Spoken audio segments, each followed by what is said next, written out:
Mahima itu lahir ketika kami menikah 2007, terus Mahima lahir 2008. Setahun lah ya. Mahima itu saya temukan namanya di sebuah buku ini ya, buku spiritual yang artinya Tuhan Maha Besar. Sifat Tuhan Maha Besar, Mahima. Kan ada Mahima. Sebagian atau sedikit untuk mencari duit, waktu kita dipakai untuk ruang-ruang kreatif. Itu yang dipakai orang-orang desa zaman dulu.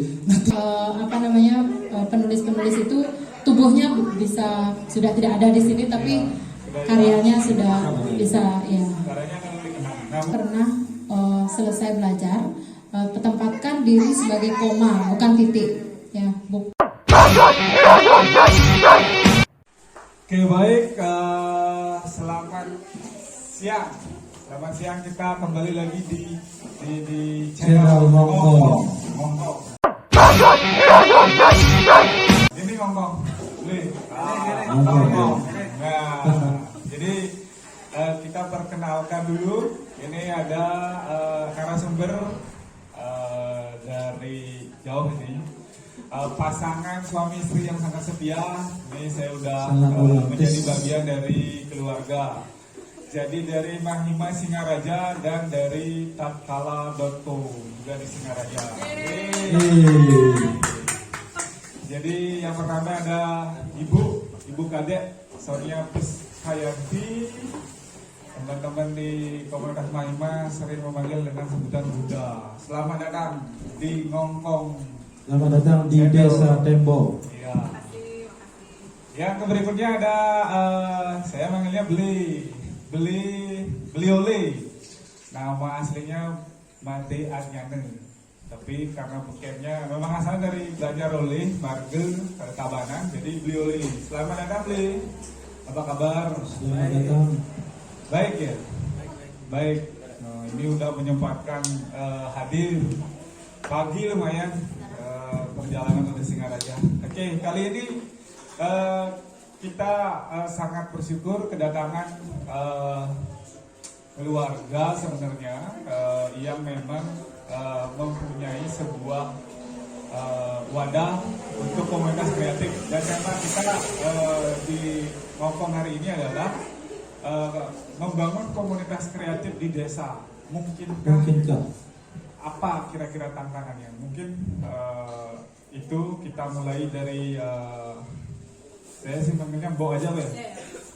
Mbok Sonia dulu, seperti apa kira-kira membangun komunitas kreatif di desa? Sekali lagi ini di desa, bukan di kota. Mungkinkah seperti apa sih tantangannya menurut kacamata Mbok yang memang udah bergelut sekian lama di dunia komunitas kreatif? Silakan. Ya, sambil santai aja gitu. Oke, makasih Don Rare ya, saya memanggilnya begitu, dan juga Dek Dol dan anak-anak yang ada di sini. Selamat siang, saya suka sekali ada di Tembok. Dari pagi tadi berangkat ya. Oke, ketika kita bicara soal komunitas kreatif, sesungguhnya modal dasar dari komunitas kreatif itu adalah manusia ya. Jadi manusia, sekali lagi manusia. Jadi modal utama dari komunitas kreatif itu adalah manusia, karena subjeknya adalah manusia dan objeknya nanti juga adalah manusia. Nah, itu yang digarisbawahi. Ya, kalau bicara soal komunitas kreatif di desa, saya lihat di desa kan ada manusia. Berarti bisa memungkinkan, sangat memungkinkan, bahkan seharusnya desa itu adalah modal terbesar yang dimiliki oleh sebuah bangsa gitu ya. Jadi gitu kira-kira. Jadi karena modalnya manusia, maka di desa itu sangat mungkin. Itu dulu pertanyaan jawaban saya. Oke, ya. Itu sangat mungkin. Ya. Sekarang saya bertanya kemungkinan juga kepada Beliole, bagaimana mungkinkah? Boleh. Tadi kan sudah dijawab, itu sangat mungkin. Kita bicara sebenarnya selain manusia, sebenarnya desa cuma tinggal membangun. Sebenarnya sudah ada komunitas-komunitas kreatif di desa. Tapi kan sudah ada. Kalau misalnya lebih panjang ini bisa kita runut seperti ini ya. Dalam sejarah kreatif kreativitas atau sejarah kerja-kerja kreatif itu seperti ini. Kalau dulu mungkin di desa kita mengenal pekerjaan yang komunal, pekerjaan yang bukan bersama-sama. Itu artinya upahnya pun upah bersama-sama. Misalnya kalau kita mau boros gitu, nyari kijang di hutan, Ya, itu. mungkin ada seke semal. Ya, seke semal, dan biasanya itu tidak diperhitungkan apakah dia akan menghabiskan waktunya lebih banyak atau tenaganya lebih banyak, bagi bersama-sama. Setelah itu ada sistem gitu kan, ada sistem upah. Kalau kita bekerja, kita harus menyediakan waktu kita. Misalnya kalau kamu kerja 1 jam, sekian upahnya. Kalau kerja 8 jam, sekian upahnya. Kalau kerja sehari, sekian upahnya. Artinya yang dijual itu adalah waktu. Yang dijual itu adalah waktu. Sebenarnya waktu yang dijual bukan pekerjaan. Itu. Nah, dalam kerja kreatif itu berbeda. Kerja kreatif itu seluruh waktumu itu dijual untuk membangun hal-hal yang berbau kreatif gitu. Oke, seluruh waktu dijual untuk membangun hal-hal kreatif. Oke, seperti apa mungkin pengejauhan tahan ini hal-hal kreatif itu? Seperti ini agak gawat ya. Gawat. Tapi itu santai. Kalau kita kerja upahan, misalnya kerja di pabrik kecap gitu misalnya, untuk nutup botol, kita akan setiap hari sepanjang waktu kita untuk melakukan hal yang sama. Tapi kalau kamu 1 jam bekerja, upahnya akan sama, diukur 1 jam. Kalau 8 jam kamu kerja, 8 jam yang sama. Tapi pekerjaannya sama terus menerus untuk botol, ceklek sepanjang hidupmu dipakai untuk botol itu. Berarti itu cenderung tidak kreatif. Nah, waktumu kamu habiskan untuk itu karena hitungannya adalah material. Waktumu dijual untuk mendapatkan upah gitu ya, untuk materi. Cuan. Orang yang tapi orang itu tidak bisa mengaktualisasikan dirinya gitu. Dia tidak dikenal, dia adalah orang yang sama dengan orang lain yang sama-sama penutup yang kerjanya sebagai penutup botol gitu kan. Jadi itu sama. Artinya di masyarakat di desa itu sudah ada sebenarnya komunitas, cuma mungkin belum kreatif gitu ya. Begini, kalau kerja seperti itu tuh ada. Artinya saya ingin mengatakan bahwa di desa itu ada banyak hal. Ini ngomongin soal, kalau misalnya tadi Sonia ngomongin soal manusia, saya ngomongin soal waktu. Gitu. Ngomongin soal waktu. Yang tidak bisa dibangun itu kalau kita tidak bisa mengatur waktu. Kalau kamu bekerja kreatif, kamu bisa mengaktualisasikan dirimu. Ketika kamu jadi penutup bekerja untuk menutup botol terus menerus, kamu tidak akan dikenal sebagai apapun. Kamu hanya bekerja, kamu bekerja di pabrik botol, di pabrik kecap gitu. Jadi mungkin saya bisa tangkap sebenarnya kreatif adalah selain bisa mendatangkan dalam tanda petik ekonomi,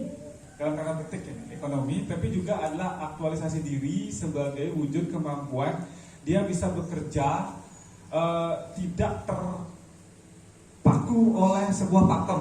Ya, idealnya seperti itu, tapi itu kan sangat susah. Ya, sangat susah. Artinya orang lebih suka bekerja menjual waktunya untuk itu karena dia mendapatkan duit, meskipun mereka tidak bisa mengaktualisasikan dirinya. Itu karena itu untuk hidup. Tapi kalau kamu ingin mengaktualisasikan dirimu, misalnya kamu bisa bikin video gitu misalnya, ngapain aku kerja sebagai tukang tutup botol, aku kan bisa bikin video untuk memperkenalkan diriku sebagai videografer gitu misalnya. Tapi kan belum tentu mendatangkan duit gitu. Tapi waktu yang kamu sampaikan, yang kamu pertaruhkan itu adalah 24 jam. Kadang-kadang jam 2 bangun buka laptop, kadang-kadang sampai jam 5, kadang-kadang tantangannya itu. Tapi kalau bilang kemungkinan mungkin, tapi tantangannya itu. Nah, kembali lagi ke masa lalu. Kenapa orang tua kita bisa mengatur waktu? mengamal bisa, membunuh sapi bisa, bertani bisa, negara bisa bikin arak bisa, Semuanya bisa. semua bisa. Itu persoalan membagi waktu kita, di mana kita mengaktualisasikan diri kita sebagai pelaku kreatif, Oke. di mana kita bekerja untuk mencari penghidupan. Waktu kita dijual sebagian atau sedikit untuk mencari duit, waktu kita dipakai untuk ruang-ruang kreatif. Itu yang dipakai orang-orang desa zaman dulu. Tinggal itu saja dikembalikan, direvitalisasi. tinggal mengemas. Iya, mengemas seperti itu. Tinggal Jadi dibangunkan lagi. ya, jadi salah kalau kita misalnya kita bilang kalau kita bilang bahwa bikin video itu bagus, tapi kita orang tidak bisa ngubur sapi, orang tidak bisa ke Tegal dan tidak makan, terus bikin video nggak bisa mendatangkan duit, belum mendatangkan duit, itu kan salah kita menganjurkan hal seperti itu. Yang harus kita anjurkan, yang harus kita lakukan di desa itu, bagaimana kita mengatur waktu itu biar ruang kreatif bisa tercipta gitu. Jadi poinnya tadi selain manusia adalah tentang waktu, mengatur waktu itu yang beliau tekankan. Mungkin ke Mbak Sonia nih, Mbak Sonia. Kita kan tahu kalau ngomongin desa ini, kalau udah ngomongin kreatif, komunitas kreatif, udah dicap artinya oknum sih, tapi itu pengalaman kita kadang-kadang kalau misalnya diskusi gitu ya untuk menumbuhkan ide-ide kreatif itu udah dicap adalah sesuatu yang tidak menghasilkan ekonomi gitu. Nah, kita di satu sisi ingin membangun, misalnya ingin membuat sebuah komunitas, tapi challenge-nya seperti ini. Kira-kira kiat-kiat yang bisa kita lakukan seperti apa ketika ingin membangun ruang-ruang kreatif di desa di tengah gempuran bahwa desa itu adalah sesuatu yang kurang maju, kuno, dan semua yang mengikutinya. Oke, tadi ini berkaitan dengan manusia dan waktu ya, manusia dan waktu. Investasi manusia terbesar itu memang adalah manajemen waktu.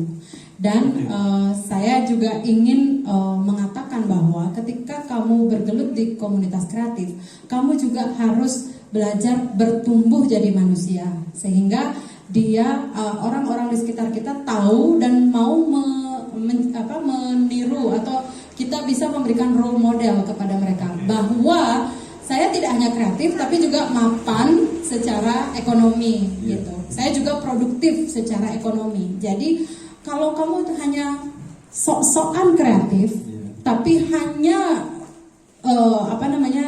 bisa membual begitu saja, ya katakanlah begitu, tentu saja tidak ada orang yang percaya ya. Sebagai manusia kamu dulu belajar dulu menumbuhkan diri dulu, jadi manusia dulu gitu, supaya kelak orang yang datang kepada kamu tuh percaya, jadi menjadi role model untuk orang-orang yang mau bergabung di komunitas kamu.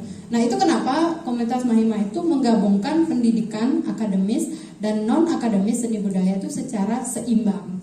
Jadi kamu boleh join Mahima tapi harus IP-nya bagus juga gitu. Kamu boleh join Mahima tapi produktif, kamu nulis, kamu apa minatnya, teater, kamu jadi gitu. Tidak ada di Mahima misalnya itu orang datang cuma hura-hura kemudian nggak dapat apa-apa, itu tidak begitu pola kerja. Aku harap juga di desa sebetulnya seperti itu. Orang-orang yang berkecimpung di dunia kreatif harus menjadi diri yang tegak dulu. Tegak itu ya paling tidak dia bisa makan lah dulu gitu, produktif lah gitu. Tidak jadi iya, jadi maksudnya dia juga independen dan dia bisa mengatakan bahwa saya kreatif dan saya bisa gitu, independen. Ya carilah cara itu.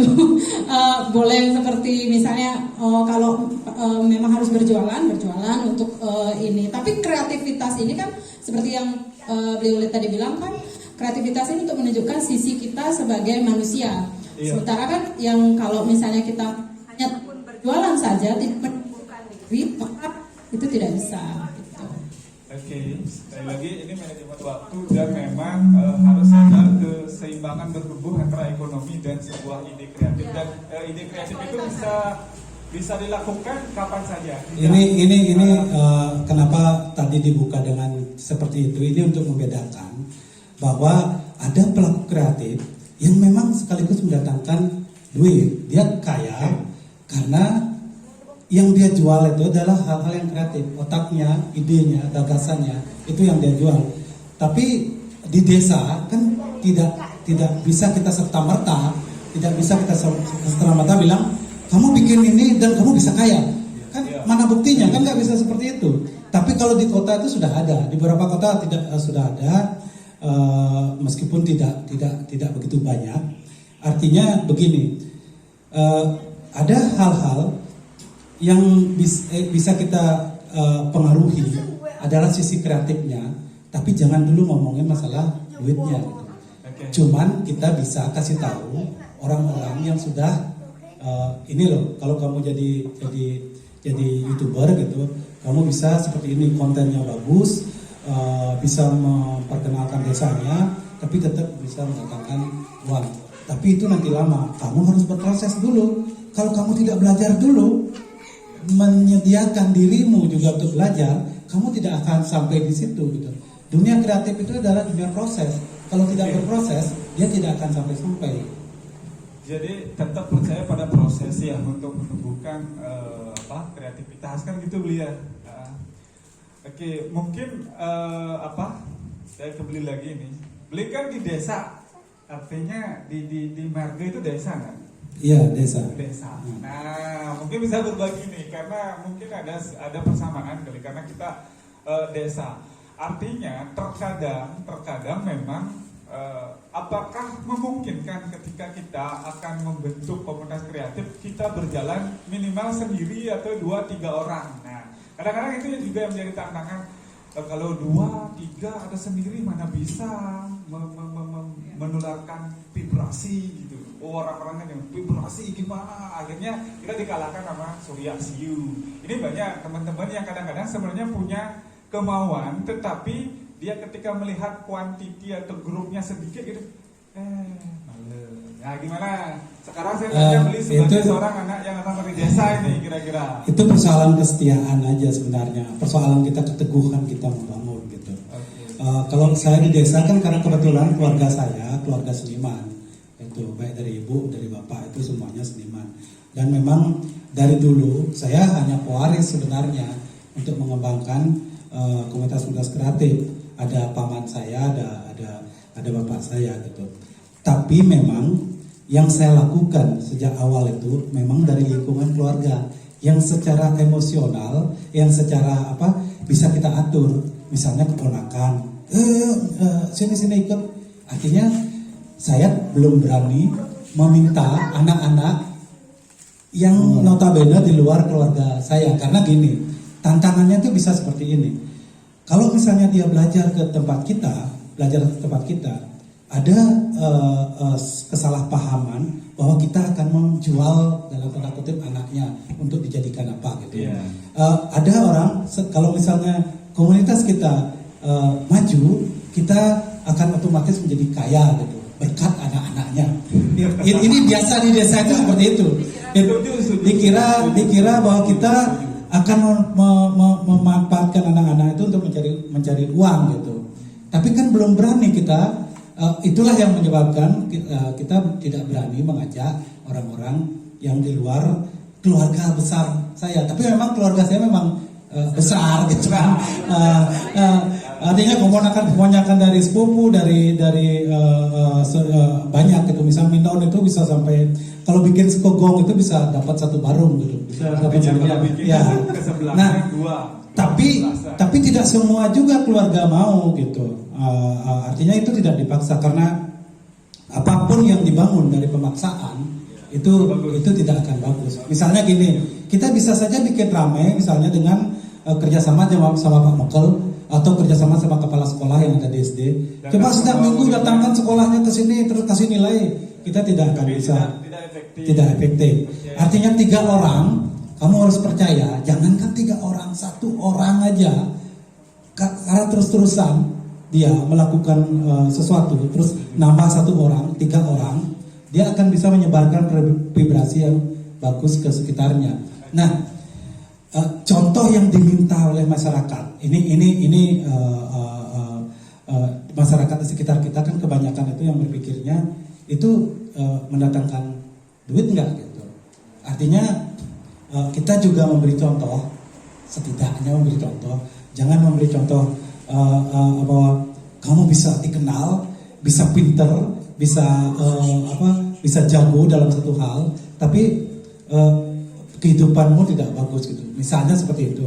Artinya kita juga memberi contoh bahwa oh ini loh bisa menari ke sini terus dikenal sampai ini karena dia menari inilah dia bisa mendapatkan sekolah yang bagus.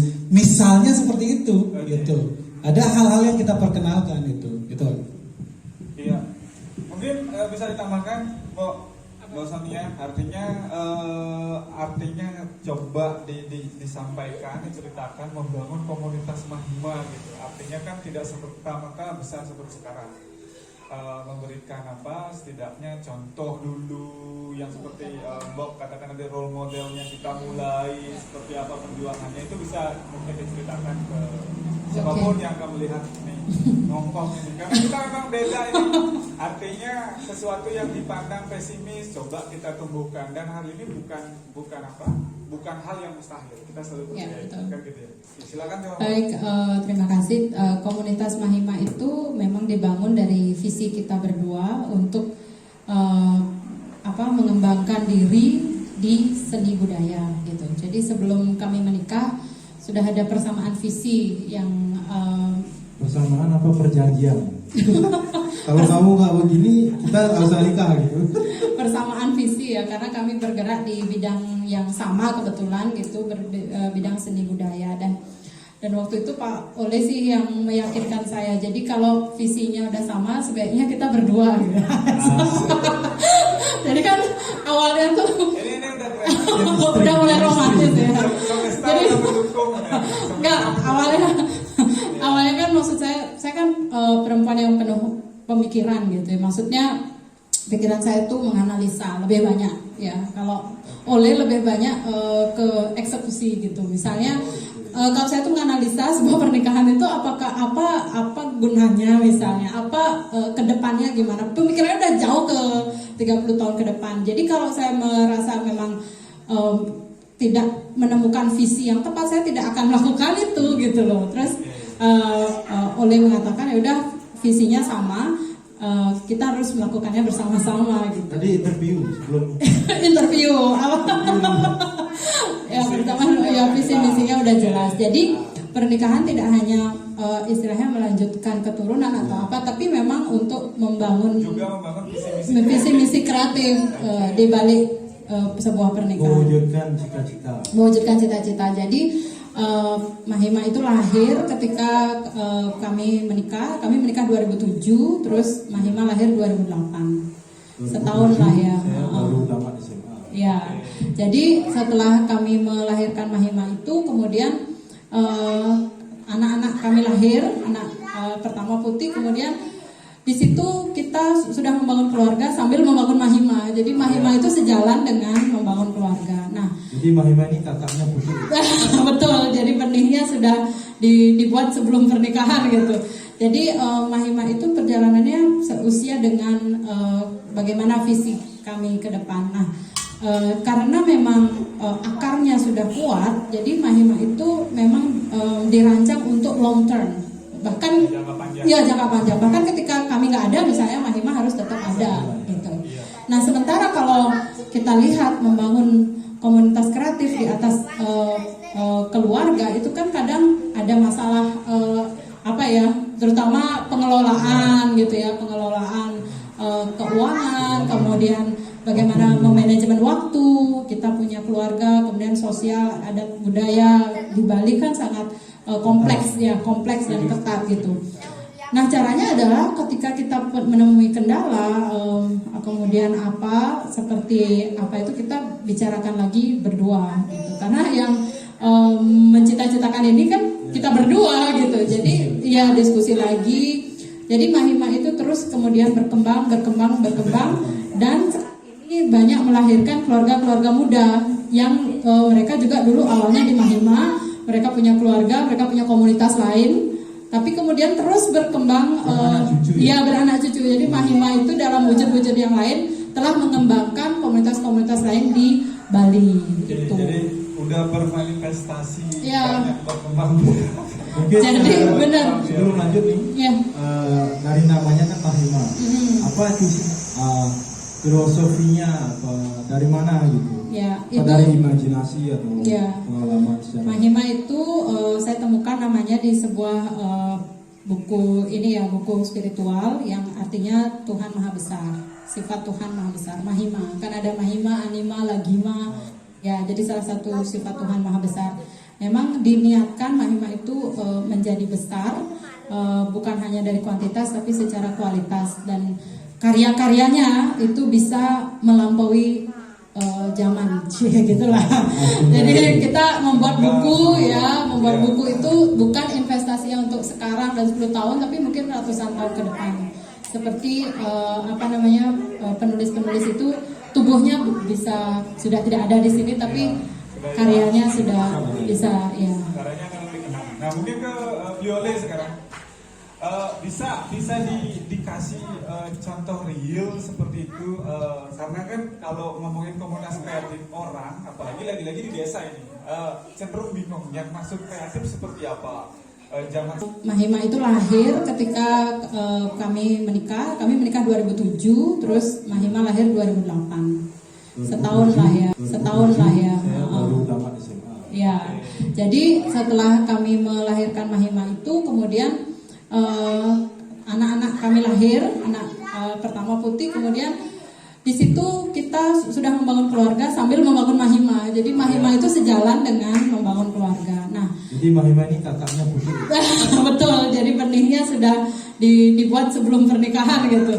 Jadi Mahima itu perjalanannya seusia dengan bagaimana visi kami ke depan. Nah, karena memang akarnya sudah kuat, jadi Mahima itu memang dirancang untuk long term, bahkan jangka panjang. ya jangka panjang. Bahkan ketika kami nggak ada, misalnya Mahima harus tetap ada gitu.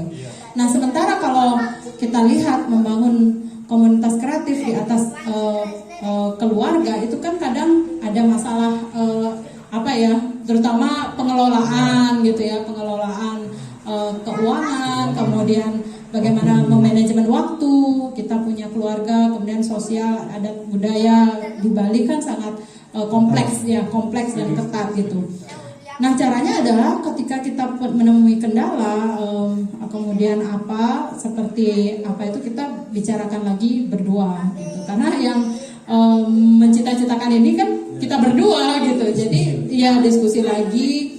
Jadi Mahima itu terus kemudian berkembang dan ini banyak melahirkan keluarga-keluarga muda yang mereka juga dulu awalnya di Mahima, mereka punya keluarga, mereka punya komunitas lain, tapi kemudian terus berkembang beranak cucu. Jadi Mahima itu dalam wujud-wujud yang lain telah mengembangkan komunitas-komunitas lain di Bali gitu. Jadi udah bermanifestasi Ya. banyak berkembang. Mungkin Jadi, benar. sebelum lanjut nih, Ya.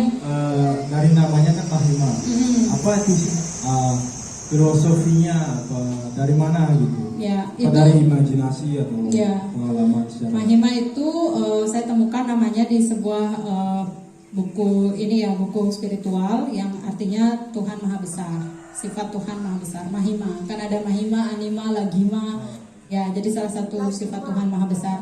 Memang diniatkan Mahima itu menjadi besar, bukan hanya dari kuantitas tapi secara kualitas, dan karya-karyanya itu bisa melampaui zaman, gitulah. Jadi kita membuat buku ya, membuat buku itu bukan investasinya untuk sekarang dan 10 tahun, tapi mungkin ratusan tahun ke depan. Seperti penulis-penulis itu tubuhnya bisa sudah tidak ada di sini, tapi karyanya sudah bisa ya. Caranya akan lebih kenal. Nah mungkin ke Viole sekarang. Sama Ibu Sonia, jadi adik-adik yang mungkin pas kuliah begitu ya ingin masuk Mahima, terus bagaimana mungkin ada syarat di sana harus begini harus begitu, itu bagaimana sih harus kalau masuk Mahima? Apakah saya boleh? Apakah siapa yang semua boleh? Itu bagaimana? Iya, di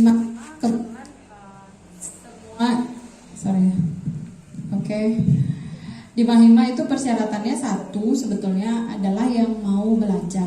Jadi segala usia boleh saja bergabung dengan Mahima, dan kami sangat terbuka untuk segala usia dan segala kalangan gitu. Komunitas kami itu unlimited lah untuk partisipannya atau pesertanya. Jadi dari Tembok boleh, bahkan dari seluruh Indonesia boleh, dan dari luar. Nah, terus Enggak, aku saya kan rasa gini nih. begini sebenarnya, maaf ya, Iya. sesuatu kalau udah ngomongin kreatif, komunitas kreatif, ide kreatif, kalau memang dia berbohong, artinya dia ingin pikirannya ke materi, dia akan cabut. buat-buat Iya. gitu. Kayaknya seperti itu, di mana-mana seperti itu. Betul, Terus betul. kita istilahkan di sini sekedemen gitu, tapi kalau memang niatnya Iya. nggak benar-benar, ya dia akan Iya. Kamuflase gitu ya. Betul. Kamuflase. Iya, iya. Iya, bagus. Betul, Memang ya. tidak ikut dia. Ya, Nggak usah. memang nggak usah ikut. Dan di Mahima sering sekali ada yang begitu. Artinya banyak yang seperti itu juga. Akhirnya yang bertahan seleksi alam adalah yang betul-betul murni lah, pure. Nah, contohnya aku nih, aku kan bukan Ya, penulis juga, membaca juga bukan. boleh. Tapi aku ya pengen lah gitu. Apakah boleh gitu? Aku Boleh. kan bukan bisa nulis. Boleh. nulis. Nah, ini juga banyak yang dari nol yang bukan penulis gabung di Mahima jadi penulis gitu. Karena biasanya bikin status saja aku udah ketik panjang gitu. Nanti dihapus itu paling Sisa judul. 3 kata gitu. Jadi Paling. Dan juga ini untuk publik yang menganggap mungkin Mahima itu terlalu serius gitu ya. Padahal sebenarnya di Mahima itu selain seriusnya juga ada obrolan tentang receh-receh itu ada gitu. Mungkin Don udah tahu ya. Tidak selamanya kok tentang yang berat-berat. Sebenarnya hal-hal yang perlu disampaikan juga sebenarnya orang menganggap kalau ngobrolin sesuatu yang Bersifat ya gitu ya, merubah sastra apapun itu terlalu Pasti berat gitu. Padahal Nah, merubah dunia itu sesuatu yang impossible. ya banyak yang nggak berani masuk Mahima karena gimana ya, saya pernah dengar dan sering sekali, saya nggak berani Bu ikut Mahima gitu karena orangnya kok kayaknya apa namanya sekarang diskusi. Padahal saya juga ada banyak program di Mahima. Mahima tuh ada musikalisasi puisi, ada teater, ada literasi, penerbitan buku dan film. Bisa masuk di 5 jalur ini. Jadi jurnalisme juga. Ya. Oke, mungkin sekarang closing statement lah. Mudah-mudahan ini bisa menggugah orang gitu. Setidaknya bisa menumbuhkan ide-ide kreatif, setidaknya bergabung dengan komunitas kreatif, membuat, ini khususnya di desa, kita berharap sangat terhadap komunitas kreatif karena pembangunan, kami rasa yang sangat-sangat memang menjadi permasalahan adalah itu tadi SDM, meskipun sebenarnya di semua tempat termasuk di desa manusianya berlimpah gitu. Ya, Mungkin closing statement Saya Bob tentang ya. bagaimana menemukan ini dengan komunitas Ya. kreatif seperti apa? Baik, closing statement saya adalah bahwa tujuan kita memiliki atau bergabung dengan komunitas kreatif itu memperbaiki diri itu dulu. Jadi dan memperbaiki diri itu yang terus ditanamkan sehingga dimanapun kita berada, memperbaiki diri itu bisa dengan cara-cara yang kreatif dan cara-cara yang sangat sederhana, misalnya belajar mendengar. Belajar mendengar, belajar rendah hati untuk menerima perspektif orang lain. Dan yang berikutnya adalah jangan pernah selesai belajar tempatkan diri sebagai koma, bukan titik, ya, bukan titik. Sekali lagi, kita selalu koma, bahkan saya pun koma, oleh koma semua koma ya. jadi Terus ada pelajaran. Ya, betul. seperti kata Mahatma Gandhi, jadi namanya itu belajarlah seperti kamu akan hidup selamanya. Ya, Dan betul. berbuatlah seperti kamu akan hidup mati besok. Pengeras siapa nih? Mahatma Gandhi ya? Mahatma Gandhi ya? Nggak salah. Tuh, pokoknya belajar seperti Akan hidup selamanya. seperti seterus pokoknya abadi, baca buku. Mungkin sekarang dari aku mengajak Om Uli, closing statement, saran dan harapannya ke depan komunitas gitu, kreatif desa. di desa itu bisa dilakukan dengan cara sederhana dulu. Kalau misalnya sejak awal kita bikin sudah ada plannya bagus, artinya megah, udah bikin bangunan bagus, terus kita buka pendaftaran siapa yang mau ikut, tidak akan ada yang mau ikut. Itu unsur berbayar. Mereka akan berpikir nasional kita mau diajak apa gitu. Tapi bikin dulu dengan cara sederhana, ngobrol seperti yang dilakukan sekarang.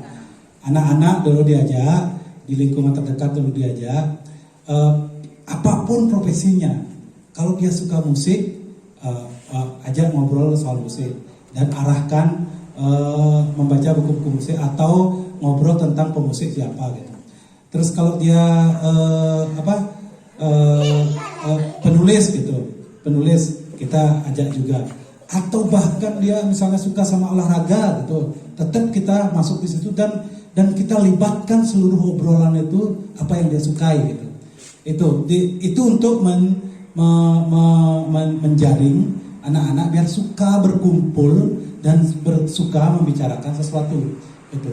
Kalau dia nanti setelah itu dia menjadi pemusik, dia akan menjadi pemusik yang lebih bagus dari yang hanya belajar musik gitu tanpa belajar literasinya gitu. Kalau orang yang jadi atlet gitu misalnya, kalau ngobrol di tempat kita, dia akan menjadi atlet yang lebih berdedikasi, lebih punya karakter gitu. Tidak hanya semata-mata mengejar juara, menang gitu. Tapi bagaimana untuk memperbaiki dirinya sendiri sebagai manusia gitu. Itu sebenarnya, tapi bangun dulu dengan hal-hal yang kecil karena gini, kita kalau membangun komunitas kita tidak bisa menjanjikan banyak hal gitu. Kita hanya bisa menjanjikan bahwa kamu sebagai apa, kamu sebagai manusia, kamu akan menjadi manusia yang lebih bagus.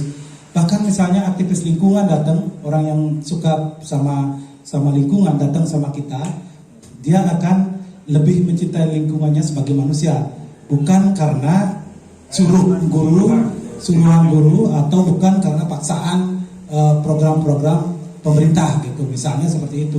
Tapi dari kesadarannya sendiri. Komunitas itu sebaiknya di desa dibangun dengan cara-cara seperti itu. Oke, baik. Mungkin bisa kita simpulkan bahwa sebenarnya membangun komunitas kreatif itu kuncinya jangan pernah titik, terus berproses koma gitu ya. Dan hal-halnya yang jangan yang gawat-gawat, sederhana, kecil, tapi mungkin continue ya, sustainable, berkelangsungan, konsisten. Nah, hal-hal semacam itu. Oke, baik, ini terima kasih. Wah, Terima kasih kepada Bu Sonia, Bu Bole, juga ada Rais Good, ada Tatkala bukunya, Mahiman, terima kasih banyak. Mudah-mudahan kita ucapkan terima kasih kepada Tatkala, Mahima, Ara Isgo dan semua orang baik yang terlibat dalam tim Ngongkong ini. Sudah, kerjakanlah pekerjaanmu baik.